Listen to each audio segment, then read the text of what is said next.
Hi, friends. Today I want to share a new story with you, hope you enjoy it. I was the last to find out. No invitation came, and at first, I thought it was just a mistake. Maybe Mark had been too busy with wedding plans and forgot to send it. I pictured him at the table with his fiancée, writing names on little cards. Maybe he just forgot mine. But when my mom told me the truth over a casual sip of coffee, it hit me harder than I thought it would. They decided it's better if you don't come, she said, slowly stirring her cup like she was talking about the weather. I blinked. What? It's a younger crowd, Elanor. Mark and Julia felt you wouldn't really fit in. That stung. Didn't fit in? I had been there for Mark through everything, his school years, tough times, and all his risky business ideas I helped pay for. I'd always been there, but now, for one of the biggest days in his life, I was left out like I didn't matter. I let out a bitter laugh. So I was good enough to give him money and advice and a place to stay, but not good enough to sit at his wedding? Mom sighed, annoyed. Don't be so dramatic. I looked at her. Of course she was on his side, she always was. I see, I said quietly, and you're okay with this? She finally looked at me, her face calm. Elanor, this isn't about you, it's their wedding. They didn't want you there, and honestly, I understand. You'd just be out of place with the younger guests. Out of place. The word stuck in my chest. I sat there silently. The air felt heavy. Even the smell of coffee made me feel sick. I didn't belong in my own family. I wasn't left out because I'd done something wrong, but because they didn't care enough to include me. I took a slow breath, letting the pain sink in. Then I stood up, trying to stay calm. You know what? You're right, I said with a tight smile. It's their wedding, their choice, and it's my life, my choice. Mom raised an eyebrow. What's that supposed to mean? It means I'm done. I grabbed my purse and slung it over my shoulder. If I'm such a burden, I won't bother you anymore. Not now, not ever. She rolled her eyes. Elanor, stop being childish. But I wasn't listening. Something inside me cleared up. I was tired of asking for love, tired of giving everything to people who only used me. I pulled out my phone and booked a first-class ticket to Hawaii. If they didn't want me at the wedding, fine. I had better things to do. I walked out without looking back. I was done being their backup plan. And for the first time in years, I was choosing myself. When I stepped onto the plane, I felt lighter. A flight attendant greeted me with a smile and showed me to my big, comfy first-class seat, the kind of thing Mark and his wife would have loved for their honeymoon. Too bad for them. I leaned back, crossed my legs, and accepted a cold glass of champagne, enjoying the taste as I settled in. My phone buzzed. Mom. I didn't answer. Instead, I took a photo, my hand holding the glass, the airport gate behind it, and posted it with the caption. When you're too much for a wedding, but just right for a first-class trip. Cheers. Then I hit post. By the time I landed in Honolulu, my phone was going crazy. Messages filled up the family group chat. Mom, Elanor, what is this about? Aunt Susan, are you really on vacation instead of helping with Mark's wedding? Dad, call me back. We need to talk. Mark, are you serious right now? I smiled. Now he noticed me. A fancy black car picked me up at the airport and drove along the coast to a 5-star resort. Palm trees swayed in the sun, and the air smelled like salt and flowers. A burden? Please. I was living my best life. At the hotel, a smartly dressed worker greeted me.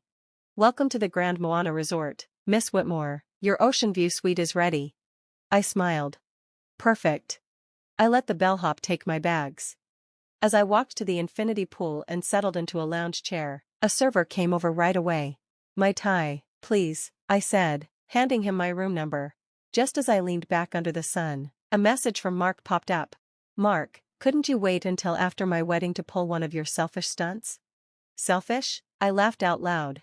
I typed back, me, that's funny, I wasn't invited, remember? The typing dots appeared, then stopped, then came back. Good, let him sit with it. The server returned with my drink, topped with a slice of fresh pineapple. I took a slow sip, enjoying the sweet, fruity flavor. They thought they could leave me out, forget me, push me aside. Let them watch me live my life without them.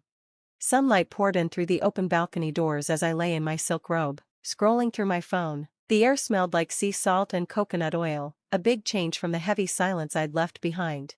My latest post, a photo of my fancy breakfast with the ocean behind it, was already getting lots of attention.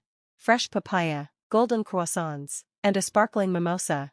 The caption said, "Some celebrations are better solo, #living my best life." I tapped my screen, delivered, seen. Then the notifications started rolling in. Mother, Elanor, this is shameful, stop it now. Aunt Susan, Mark is furious, do you really need to embarrass him like this? Mark, you're unreal, it's my wedding week and somehow it's still all about you. I grinned. Oh, Mark, this is just the beginning. Just as I reached for my mimosa, my phone buzzed again. Mark. I let it ring. Then ring again. Finally, I picked up.